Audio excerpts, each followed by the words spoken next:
Hey everyone, it's Devin. I'm here today with the Saltwater Edge at a demo jetty way up in Narragansett Bay to talk about some of the tackle and tactics that we use to fly fish these large structures for the fall run. Every fall, anglers flock to these structures, and for good reason. They attract some of our favorite game fish like striped bass, bluefish, and false albacore. Although they are very productive, they're also treacherous to fish. So having the right gear, the right mindset, and tactics are all essential for not only being successful, but staying safe while fishing jetties here in the Northeast. Most important piece of kit when coming out here on the rocks is your footwear. Our traction is what keeps us to the rocks and keeps us out of harm's way when we're landing fish and casting. You really only have a few real options if you want to stay safe on these slippery rocks. A very popular option are corkers, and they come in a couple variations. You can either get the corkers wading boots, which have interchangeable soles to swap out, or you can get the strap-on corkers, which are popular for a lot of guys because you can wear any footwear and strap them on and have that traction. My personal favorite are studded felt wading boots like these Sims Ultralights. In the warmer months, I'll usually just wear a wet wading sock like this. It's just a neoprene sock, and I find that the lighter flexibility of wading boots with the felt sole allows me to be more agile while still having the traction of the studded felt. But by all means, try both and see what you like the best. But be sure to have a good pair of shoes when you're coming out here. Don't come out here in flip-flops or sneakers, or else you're going to pay the price. Standard fly fishing gear does apply out here. Specifically, a good pack is essential to come out here to keep all your gear secure and keep you from fumbling around the rocks. I really like a sling pack because I can keep it on my back and just pull it around without having to take it off. So if I have to change flies or change my tippet, it's all right here. A more unique piece of gear, especially if you're from the freshwater world, is a stripping basket. This is an essential piece of gear when coming out here because we're making long 80, 90, 100-foot casts, and on the retrieve, if you just have your line coiled up in the rocks, it's going to turn into a mess in probably just a few casts. So having a stripping basket, you can make your own or you can buy one. There's a lot of good options out there. It allows us to have our line right on hand, keep it out of the rocks, and makes casting far a lot easier. You can pretty much stick to the standard saltwater weights and lengths. A 9-foot, 9 or 10 weight rod will do everything we want it to do out here. The fly line, you want to be a bit more particular. When we're making these long casts into the wind like we have today, you want an aggressive shooting style head. Something like a Rio outbound short or a coastal quick shooter are two very popular options. They have all the weight in the front 30 feet of the line, so you make a few back casts and you can dump your whole stripping basket with ease. When it comes to tippet material, I'm very partial to fluorocarbon when I'm fishing on the rocks. A lot of times on your back cast and your front cast, you'll be clipping these rocks with your line, and the increased abrasion resistance of fluorocarbon is something that I really value. Even with that, I always check my leader every 5 or 6 casts to make sure that I don't have any significant nicks in the line. In terms of fly line density, it's really a matter of personal preference, but one thing to keep in mind is that denser fly lines have a smaller diameter than floating lines, for instance. So if you're fishing in a headwind like we are today, a sinking line will cut through the wind a lot better than a thicker floating line. It's something to keep in mind, but it really depends on the water column that you want to fish. So line management is an essential part of fishing here on the jetties. Like I talked about earlier, a stripping basket is a non-negotiable piece of gear when we're out here.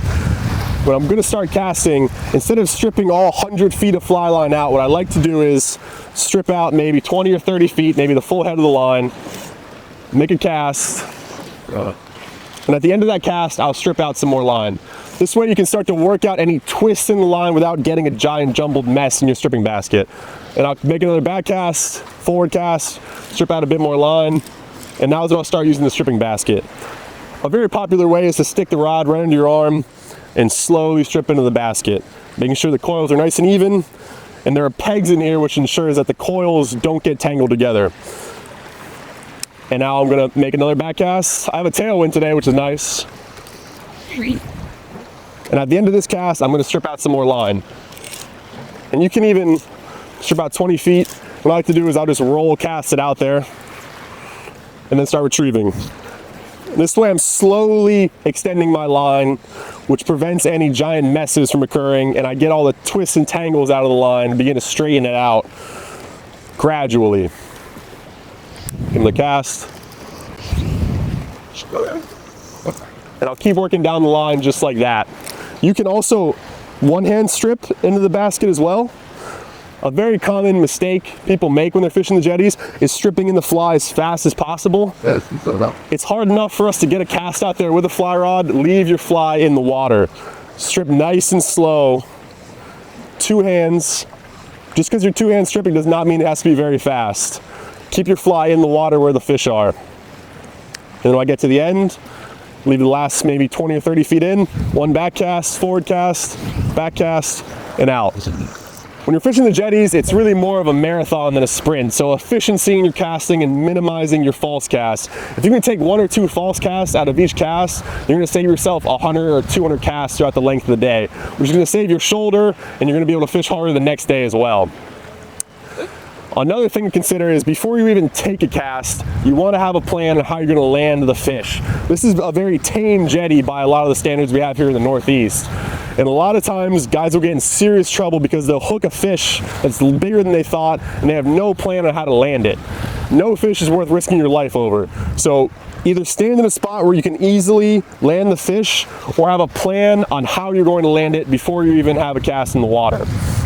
There's some really important things to think about when you're on the jetty. It's an intensive form of fly fishing, one of the most. So really focus on your casting skills before you come out here and the wind's blowing in your face. Get in your yard with your aggressive shooting style head, try to minimize your false cast, and have a lot of efficiency in your movements. One thing that's very, very important to understand is the wind dictates how we're going to cast. If I have a howling wind coming over my right shoulder, I can't make a forehand cast because I'm going to get a fly in the back of the head. You have to switch to a backhand cast. And if the wind's coming in my head, it's likely going to limit my casting distance, but oftentimes those are the days where you don't have to cast very far because the bait and the fish are being pushed right up into the rocks. So practice casting at different angles, practice casting in the wind and throwing tight loops. And those are your major points for success when you're out here fishing on the rocks, especially in the wind.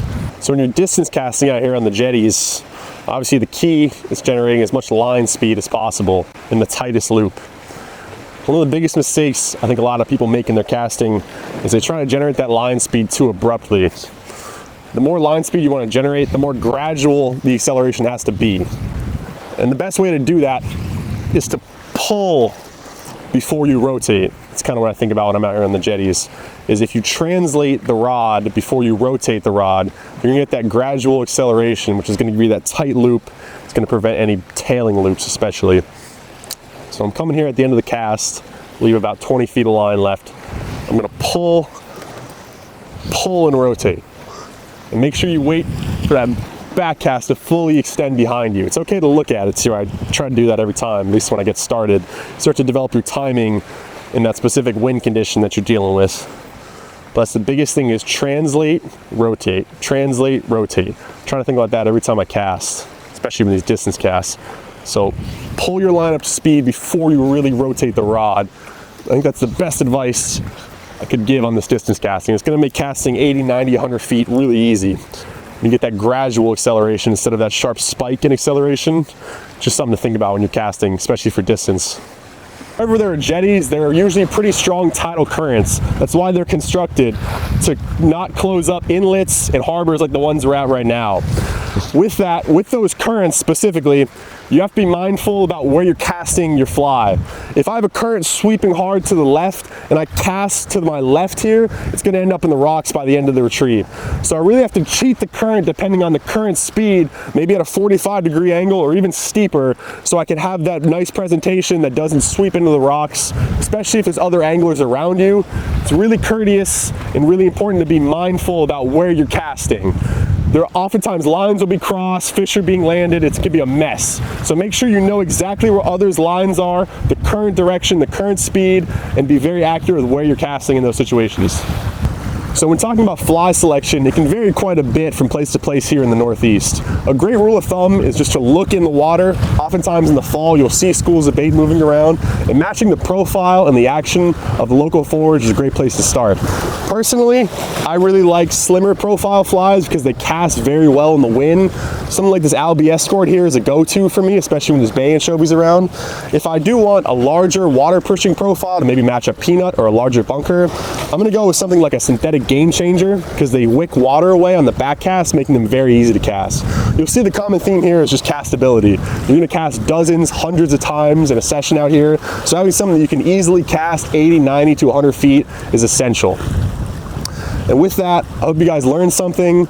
Jetties are really, really productive spots to fish, but with that, you have to have very particular mindset and gear to stay safe and be successful when you're fishing the jetties here in the Northeast. If you guys have any questions, leave it down in the comments. And if you're looking for flies to use on your local jetties, check out Saltwater Edge, or also check out Anglers Marketplace for more. Thanks, guys.